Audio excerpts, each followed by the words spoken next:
ሰላም ጤና ይስጥልን የማርሽ ድራይቪንግ ቤተሰቦች። በመንገድ ላይ ስንጓዝ ሁልጊዜ የምናያቸው ነገር ግን ብዙዎቻችን በትክክል የማናውቃቸው ሚስጥሮች አሉ። ዛሬ ስለ ትራፊክ መብራት እናወራለን። ዓለም አቀፍ የትራፊክ መብራት ቀይ፣ ቢጫ፣ አረንጓዴ ብቻ እንዳይመስላችሁ። በዓለም ዙሪያ ያሉ መብራቶች ከሳይንሱ ዓለምና ከአሽከርካሪዎች ስነ ልቦና ጋር እንዴት ይገናኛል የሚለውን ዝርዝር ሁኔታ ካወቃችሁ እናንተ ለኔ ፕሮፌሽናል አሽከርካሪዎች ናችሁ። ቪዲዮውን እስከ መጨረሻው ተመልከቱት። በቪዲዮ መጨረሻ ለመንጃ ፍቃድ ተፈታኞች እንደ ባለሙያ ሹክ የምላችሁ ሚስጥር አለ። ሳብስክራይብ በማድረግ ቤተሰብ ይሁኑ። ወደ ቪዲዮ።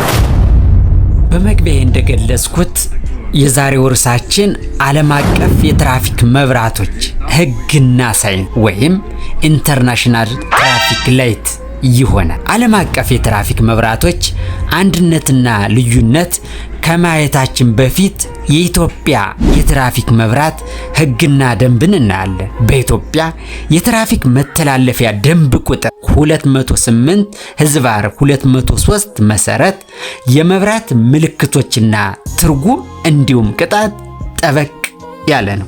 የኢትዮጵያ ወይም ዓለም አቀፍ የትራፊክ መብራቶች ትርጉሙን ስናይ ቀይ ምልክትን ስናይ ፍጹም መቆም 1 ሚሊሜትር እንኳ መንቀሳቀስ አይፈቅድም። ቢጫ የትራፊክ ምልክት ስናይ ለመቆም መዘጋጀት፣ ነገር ግን መገናኛው እስከገባን በፍጥነት መውጣትን ያመለክታል። አረንጓዴ የትራፊክ ምልክት ካየን መንገዱ ክፍት ነው፣ ነገር ግን በጥንቃቄ አካባቢን በማየት ማሽከርከር አለብን የሚለውን ትርጉም ይሰጠን። እነዚህ የትራፊክ መብራቶች ወይም ዓለም አቀፍ የትራፊክ መብራቶች በቀለም ብዛታቸው ከላይ ወደ ታች ቀይ፣ ቢጫ፣ አረንጓዴ ተብለው በ3 ሲከፈሉ በአበራር ቅደም ተከተላቸው በ4 ይከፈላል።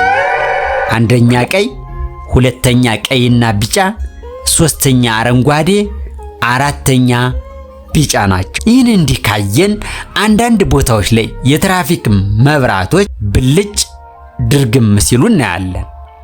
ስለ እነዚህ መብራቶች ትንሽ እንበልና ወደ ቀጣይ እንሂድ። ቀይ መብራቶች ብልጭ ድርግም የሚል ከበራ መጀመሪያ መቆም አለብን። ከዛ ግራና ቀኝ ማየት አለብን። ከዛ መንገዱን ነፃ መሆኑን ካየን ማለፍ አለብን ማለት ነው። ቢጫ መብራት ብልጭ ድርግም የሚል ካየን መጀመሪያ ፍጥነትን መቀነስ፣ አካባቢን በትኩረት በማየት መጓዝ መሄድ እንችላለን ማለት ነው። የትራፊክ መብራቶች እንዲህ በዝርዝር ካየን የእግረኛ መቋረጫ መብራቶችስ ምንድናቸው? እንዴት ነው አበራራቸውን የሚል እናያለን። የእግረኛ የትራፊክ መብራቶች ቀይ የቆመ ምስል ካየን መንገዱ መሻገር ክልክል መሆኑን ያሳያል። የእግረኛ አስተውሉ። የትራፊክ መብራቶች የእግረኛ መቋረጫ መንገዶች ላይ ቀይ የቆመ ምስል ካየን መንገዱን መሻገር ክልክል መሆኑን ያሳያል ወይም ያስረዳል። አረንጓዴ ምስል ያለው ሰውዬ እየተራመደ ካየን መንገዱን መሻገር ይቻላል ማለት ነው። ቀይ የሰው ምስል ብልጭ ድርግም ምስል ካየን መሻገር የጀመሩ ሰዎች በፍጥነት እንዲሻገሩ፣ መሻገር ያልጀመሩ ደግሞ ባሉበት እንዲቆሙ ያዝዛል። የእግረኛ መተላለፊያ መብራቶች ስለነዚህ ቀዩ ምንድነው የሚያመለክተው? አረንጓዴውስ ምንድነው?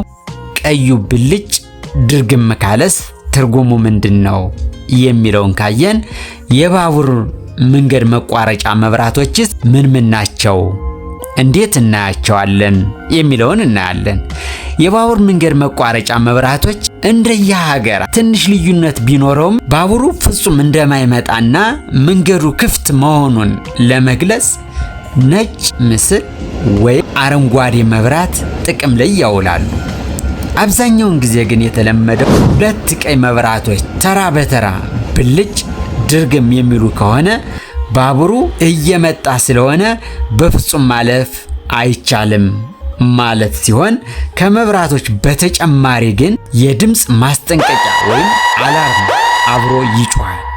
ይህ አላርም የተደረገው ደግሞ አሽከርካሪዎች በምስል ብቻ ሳይሆን በድምፁ ትኩረት እንዲያደርጉ። ዓለም አቀፍ የትራፊክ መብራቶች ቀለማቸው ከላይ ወደ ታች ምንድን ነው?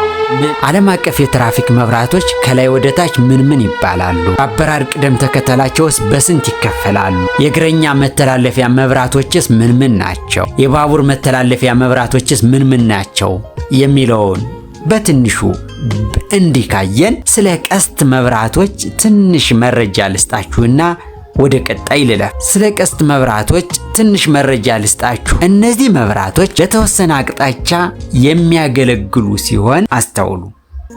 እነዚህ የቀስት መብራቶች የምንላቸው ለተወሰነ አቅጣጫ የሚያገለግሉ ሲሆን አስተውሉ። ቀይ ቀስት ምልክት ካለ ቀስቱ ወዳለበት አቅጣጫ መታጠፍም መሄድም አረንጓዴ ቀስት ካመለከተና ግን ቀስቱ ወዳለበት አቅጣጫ መሄድም መታጠፍም ይቻላል።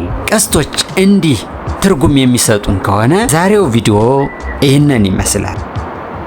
ውድ የማርሽ ድራይቪንግ ቤተሰቦች 1000 ሳብስክራይብ ለመግባት የምናደርገውን ጉዞ ተቀላቀሉን። ስለዚህ ሳብስክራይብ በማድረግ ቤተሰብ ይሁኑ። ጥያቄ ካላችሁ በኮሜንት አጋሩን።